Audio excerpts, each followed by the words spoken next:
What's up, everybody? Welcome to the View from Jamestown Podcast Edition. This is episode 24. This is the April 2019 View recording. I'm sitting down with Rob Roach and Javier Fernandez. Good morning, guys. Good morning.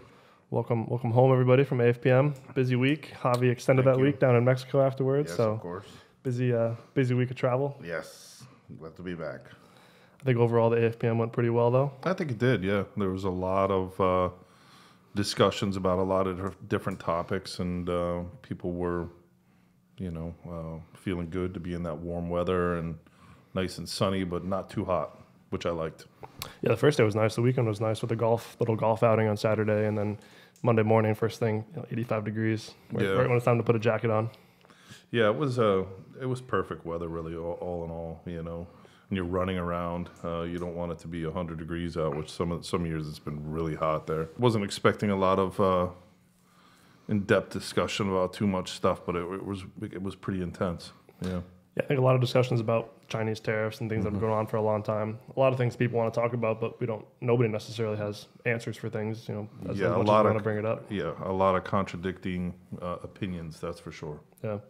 Javi, you agree with a lot of the meetings you were having? Yeah, a lot of uncertainty regarding spending, people kind of gun shy on overstocking or how they want to do their planning for the next 3, 6, 9 months. So you see a lot of that. Yeah. Yeah, it's interesting with the news coming out. Obviously, now we're officially in Q2, being April now.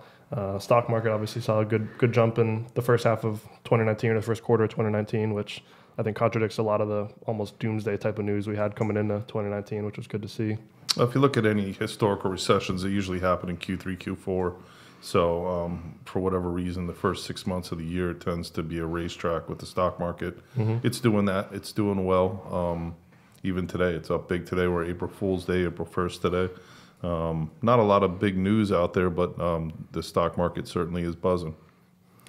You got something in your back pocket for April Fool's Day? I'm expecting some kind of pranks. No, not really. I'm playing it cool and just playing catch up. I can see the wheels turning there. No. He's looking at my glasses. He's waiting for a moment to make fun of the glasses. No, I won't do anything.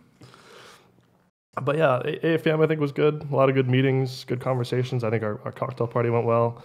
I think it's official news that it's New Orleans next year is what we're seeing. New Orleans, yep. We're going to be back in AFPM 2020 New Orleans, and I heard they just wanted to change a venue. Really, that's all. And so I like New Orleans. We had a good time down there. Yeah, we had the AFAI. We had a few expos there. It's a pretty walkable town. Informex. Informex. Yeah, it's a pretty walkable town. It's a cool town to be at. I think it's going to be good. Yeah, a lot of people in the past have said, it's a horrible place to do these type of shows because everybody's out drinking and partying and having a good time and nobody shows up. So, and we've seen that in some of the shows we've been to where people are just MIA. Yeah. So we'll see. Yeah, I think San Antonio is a great city for the AFPM, but we'll see what it's like somewhere else. Obviously, since I've been here, it's only been San Antonio, but I know it's been Dallas and things like that, and San Antonio is always a good city for it. But I think the good thing about New Orleans is you can walk from hotel to hotel, kind of the same setup, Yeah, great food too, like San Antonio. So frog legs, Cajun, yep. Boudin and albitas, shrimp and grits, yeah, and oysters at Chagos. Looking forward to it. It's going to be a good time. There's no shrimp paisano in New Orleans. That's the problem. That's the one really we gotta make a separate trip, I think. Back How many times did we have it this year? Was three out of 4 nights, I think it was. 3 out of 4 nights, okay. Yeah. So me and Benny were the Paisano brothers. It's the best. It is the best. We need like a sponsorship or something. I know. This podcast brought to you by Shrimp Paisano. Now we're talking. But yeah, AFPM was great. Obviously, we're now here into April. March Madness season's over, or if you bet on sports, you can call it March Sadness, because I think most brackets were broken yesterday with Duke losing. Javier's alma mater, Texas Tech, still in there, which is good to see. Red Raiders. Very exciting. But yeah, I think coming into April, things seem positive overall. Stock market had some gains. What are we seeing on pricing kind of coming into April? How do things look overall? Well, I think we're, our stock market had gains. We have some issues over the weekend with Brexit and the lack thereof. Brexit, they're not breaking away, but also, recently a big explosion at a chemical plant in China. So overall, I would say that the U.S. is doing well, but there's some concerns elsewhere in the world, and those are very legitimate concerns. So we'll have to see where this goes. Yeah, I think one of the biggest trends we've talked about, and I think continue to talk about until we see some type of evening out or solution, is obviously the situation in Venezuela, which I know you've been covering closely. There's has to be a couple of weeks of blackouts. There has been a loss of water source for people, so there's no water, there's no lights, so it's tough. There's also have been a loss of momentum. I mean, there was everyone was looking at it. All the international parties were looking at it, international countries, and then all of a sudden kind of went silent. So we were just wait and see mode.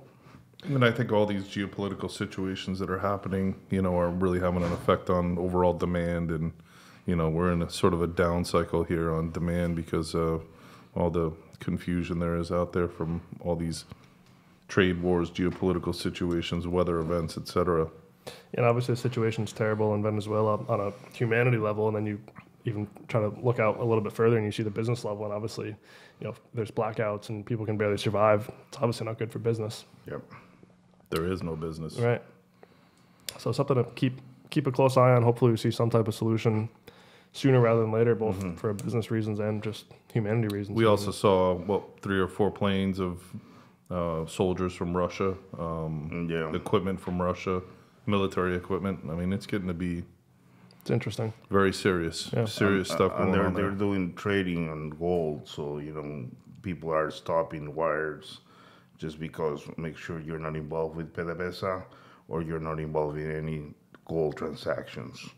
So there's a lot of that going on. Yeah, we're seeing a little bit of that in our international money flow. It's there's a lot of holdups, coming into the U.S. A lot of questions about, who you're doing business with and how you do business as a company. Make sure you're not doing business with, say, Cuba or, Venezuela or entities.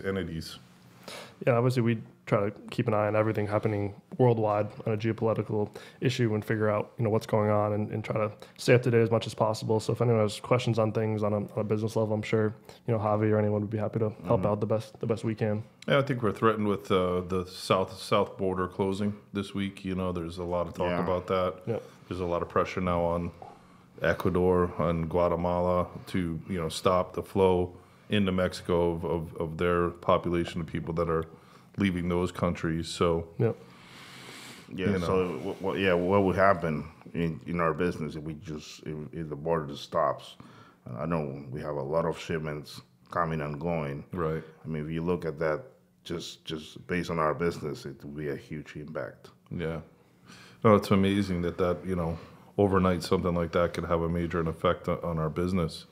We're seeing a lot of sort of crazy events have big effect on business. Just this morning there was a report that, because of a technology issue, many airlines aren't flying.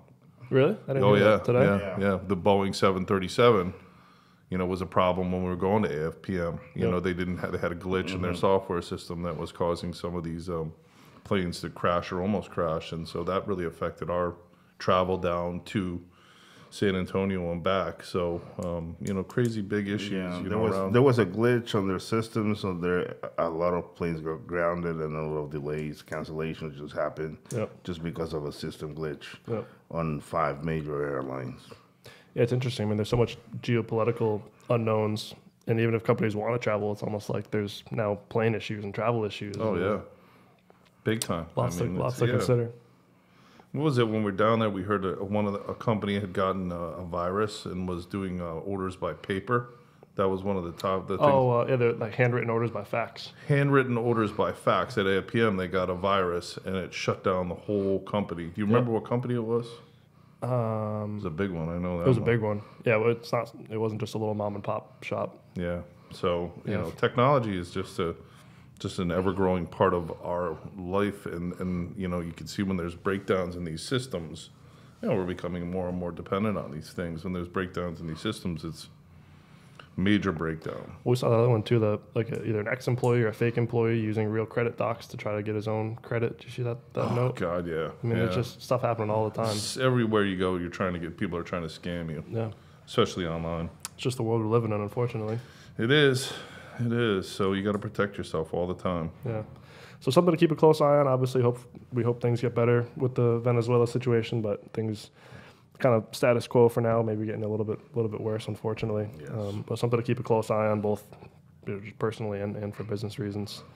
One other thing we talked about last time, we're still in the middle of the thaw season. Anyone have products coming out of Canada?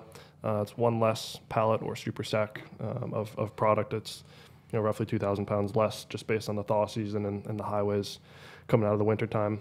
So if anyone's bringing stuff out of Canada, or if you're buying product from TCC, obviously that originates in Canada, that's something to keep in mind.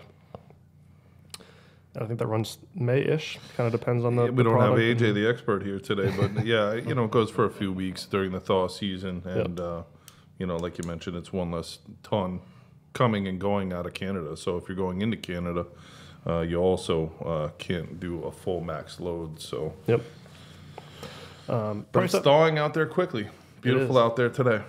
It was nice this weekend too. I was walking around in shorts and flip flops. It was nice. Gorgeous. Yeah. It was gorgeous. What was that, 50s or 60s? 60. Wow. Yeah. This guy was in Mexico. Shorts, flip flops, 85. Yeah, I was 85. I can't complain. Was it hot? 85 and smoggy in Mexico Yeah. City. Just like every day. No, there's a problem with the volcano. Oh, there's, really? There's an erupting volcano, so the air quality level is really bad. Worse I mean, than normal. worse than normal. Bad is a relative term. Yeah. So yeah, there's this volcano erupting in Puebla, and it's causing a lot of problems there in the air quality, and also in the surrounding areas. People are evacuating. So You don't hear about that on the news. No. That's crazy. I think of all the things going on, I guess that's kind of low down on the Yeah, low totem down the pole. priority list. Yeah. It's a pretty major thing, though. Yeah. It is.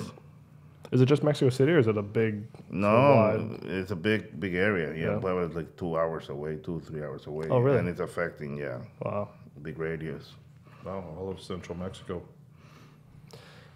April price updates and trends. Starting to see some price announcement come up. It seems like things are relatively flat, maybe down a penny or two here and there. As we're starting to get some announcements coming out and things like that. Is that kind of what you guys are seeing as well, overall? Yeah, some products are tight. There was a fire, which was a big topic at AFPM in Houston. And that particular fire took out several tanks, which had raw materials in it, even some methanol, 2EH, butanol. There's a lot of products in the terminal. ITC terminal, right? Correct. Yep. And also surrounding terminals that they cannot load because of it. It's not only the main terminal because of the fire. Also surrounding terminals they cannot load. When I see the updates from Steve too, there's 60 boats just floating in the water, Yeah, 30 boats in port trying to get out. They were doing all last week. They were doing daytime only. So at night there was no traffic moving. So Yep. that was a big discussion point. That it temporarily pushed propylene and benzene values higher. They rolled back a little bit, but overall flat. Coming into April on most things. We're getting over the seasonal demand for the glycols and methanol, stuff like that. Getting into more of the coatings, paints, coatings, and polymers, plastics season. So things are picking up nicely in that. I think along with that ITC fire, obviously the China plant explosion last couple weeks or last month at this point. Yeah, this Big is a big impact, mainly because the explosion was it set off inspectors to go around, safety inspectors to go around China and look at, all the operations at plants and especially chemical plants are being focused on because of the tragedy. So that's, again, we had issues with environmental issues in China. Then we had issues with now the tariffs and the trade war, and now there's safety concerns and safety inspections. So we're hearing quite a few plants are down and inoperable until they get their inspection and get back up. It was interesting at AFPM too. Some companies seem to think it'll be sooner rather than later with the tariffs going away. Some companies think we're kind of in here for the long run. Obviously, nobody really knows. It's just kind of your gut feel on the situation. It is a gut feel, but I did see and hear a lot of optimistic views, that people think that it's just going to go away and things are going to get back to normal. our view is a little bit more long term. I'd say we think that this tariff's going to stick around. That there's a lot bigger issues on the table with China.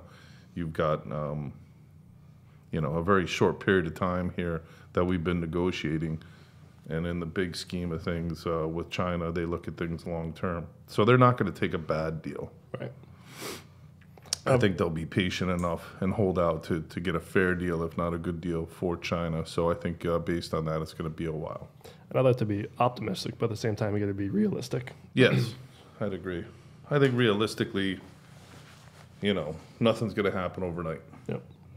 But you never know with this administration and with everything going on and the fact that China is having a hard time right now. GDP has slowed, stock market's down, and from what we hear, inventories are just piling up in China. Yep. They just can't move enough. They've been very much an export-driven economy for, at least 20 years now, and they don't have those exports right now, at least not to the U.S. Yep. Further upstream, some raw material pricing. Obviously, we're seeing a lot of supply-demand fundamentals impacting pricing more so necessarily than just these raw materials. But obviously, important to keep an eye on and see what things are doing.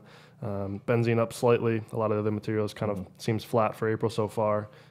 Crude oil, Brent crude oil, up a couple dollars here and there, but relatively flat for the most part. Relatively flat, but already had gained another 20% from 50 up to 60 on WTI. So It's not one to ignore. Another big topic is the fact that propylene is very expensive right now. In Europe, it's expecting to get more expensive. And the U.S. is the lowest priced propylene in the world now for the first time in a long time. So, and people are expecting with all the new, PDH and the availability of propane that this is going to continue. So the U.S. will, generally be known as the lowest cost propylene in the world. You got to wrap your head around that. That's a big deal. So, do you think the U.S. will get more expensive to match Europe, or will Europe come down to match the U.S.? Or well, that's a tough question. You need to have the capacities, and Europe has about 2 more years to catch up on capacity. So, I think that we're going to be in a very good position for a few years. Anything made here in the United States will be based on propylene, will be lower cost than anywhere else in the world, and it's been a long time since we've been in that position. Yeah. Moving on, featured products, new products. I think we had a couple good conversations at AFPM, and I think we'll be excited to announce and start marketing a couple new products coming up here sometime soon. In the meantime, I know we're talking about DPHP. We have some inventories that we're looking to move, and a couple other spring and summer type of products. Yeah, as I mentioned earlier, this is the coating season. The paints are being produced, so we can do our spring and summer projects, our outdoor painting, indoor painting, general upkeep of our homes and things like that. So for the coatings products, we're seeing definitely an uptick in demand. Anything from our coalescers, esters, solvents, etc. They're starting to really pick up. And then you mentioned DPHP. Again, this is outdoor time of the year for America, North America, and people want to have their products outside that they use every day that are vinyl that contain DPHP. So DPHP is known as a good plasticizer for flexible vinyl for outdoor applications. So things like roofing and sheet, vinyl sheet, car leather, etc., made using dipropyl heptyl phthalate. So we have a great relationship with Perstorp, product in stock. We're ready to move it. Anything else? Any other big products or things you're seeing higher demand for coming in the springtime? You've been moving a lot of adipic acid lately. Adipic acid, also moving some isocyanates, mainly packaged, TDI, all our foam, will be, so TDI, MDI, also some polyols, moving some of those. Acetone and phenol. Acetone, phenol have been big movers. Yeah, a lot this is the season. Yeah, yep. Events, trade shows, conferences. Obviously, just coming off the AFPM, which is a big one for us in a year. Usually probably the biggest one, especially in a year like this with no coding show and NP and stuff like that. Always a nice event, bring a lot of TCC people and meet a lot of good people. A couple good other events coming up. Kicking things off, the Adhesive and Sealants Council annual meeting next week in Philadelphia. Myself and Ken will be down there. Should be a good week, couple good presentations and things like that. So if you'll be in town for that one, feel free to let us know. We'd be happy to say hello. And then the UTEC back-to-back with that one down in Mexico City. I'll be back. I'll be back in Mexico City. Home for a grand total of 9 days. Yeah, I should move there. There's a plastics exhibition this week. I was like, should I stay or should I be back? I was like, no, I'll be back then. You'll talk about that one a little bit. It's a big show. It's the biggest polyurethane show in the Americas. It's called the UTEC. They have different shows around the world, but this one's in Mexico City. So a lot of our people from South America, Brazil, Colombia showed up, and it's to show off our polyurethane products. So our isocyanates, our polyols, some of our plasticizers that go into PU. So it should be a really good show. We'll have yourself and AJ down there. Yeah, we'll have a booth. Myself and AJ will be there. We got to pack that stuff up as a side note. We got to look at that. Yeah, we got to do this afternoon. And then coming up with, in May, we have the APIC. I'm going to ask the question both because I think a lot of people would be interested, and myself, we've never really gotten too far in depth. You want to talk about the APIC a little bit, what it is, how it's like the AFPM, who attends, stuff like that? It is. It's just like the AFPM for Asia. It's an Asian Petrochemical Conference. Asia Petrochemical International Conference. And this year it's in Taipei, around the middle of May, roughly. But it's just like AFPM, chemical speed dating hour, for a meeting to your next meeting to your next meeting. Yep. So every hour on the hour. We've been to many in the past, never been to Taipei. I've never personally. Have you ever been to Taipei? I've never been to Taipei ever. So our first time in Taiwan. And is there any overlap with the AFPM, at least like for us, or is it a lot of different people? There's not, but last year there was the overlap with the K show, right? Or something. There was the overlap with another show. They got moved. And then they moved Kuala Lumpur last year to August, right? Yes. So there was an overlap, I think. I don't remember. You will find some of the same people, but not I would say 10%. Yeah. But it's mainly new people. Yeah. Yeah, there's much more less diversity, I'd say, than AFPM. Yeah. It's mainly focused on China and other Asia in that region, and so even though it's somewhat regional, it's good for us to go to see our contacts and really from worldwide. We don't see them just from Asia, but a lot of our most important contacts are there. You think it's smaller size-wise than AFPM? I think so. Oh yeah, it is. I think so. Yeah. But still beneficial, obviously. So I don't know the exact numbers, but it's definitely beneficial for us. We operate in Asia, we buy from Asia, we sell in Asia. So, it's a great time, just like APM, to catch up, go over forecasts and things like that, and talk about what's happening over there. And you come back with a wealth of knowledge of what's happening over there, basically, basic fundamentals of cost and raw materials, and then the geopolitical. You get it all, and then you can bring it back and make healthy decisions from there. And then the importance is how they see us. Yeah, that's the most important, which blows my mind every time. You're thinking one thing, and then whatever they say, how they see us is just. I know I was interested when you're down in Mexico or further south, and you come back up and just to kind of understand what people are saying and what the overall mood is. It's usually pretty interesting. It is. Wrapping things up, some inside news and other kind of things within TCC. Obviously, a couple new employees starting this month, which is exciting. Yep, we're boosting our sales. We've got Margaret and Nicole starting this month, and boosting it with females, of course. They're very strong in sales, so really excited about that. Yeah, it should be a great addition, and nice to have some inside salespeople and people to backfill some other roles. So it should be a supporting our guys in the field and girls in the field, and and eventually, hopefully, they'll get out there themselves. Yeah. Anything else to wrap things up? I think that's about it. I think you've done a good job, Ben. Good. That's about it. Getting in April, obviously, we're close to boat season, which is nice. Yep, boat's going in on the 15th, so 2 weeks away. and we'll have the lobster pots in there shortly after that. We have to do an episode down on the boat or something. I think that's a good idea. Yeah. You guys figure that out. We'll get some soundproofing, and I like it. All right, guys. Well, appreciate you listening. As always, feel free to scroll down wherever you're streaming this podcast. We'll have the show notes for all the products we talked about, trade shows, different things like that. All the info is right there. You'll be able to click and link out to the TCC site or whatever the topic might be. As always, Apple Podcast Store, Android Store, thechemco.com/podcast. You can also find the video version on thechemco.com/podcast or our YouTube channel. Check us out on social media. Wherever you are, we are. So appreciate you listening, and we will catch you next time. Thanks, guys. Thank you. Thank you.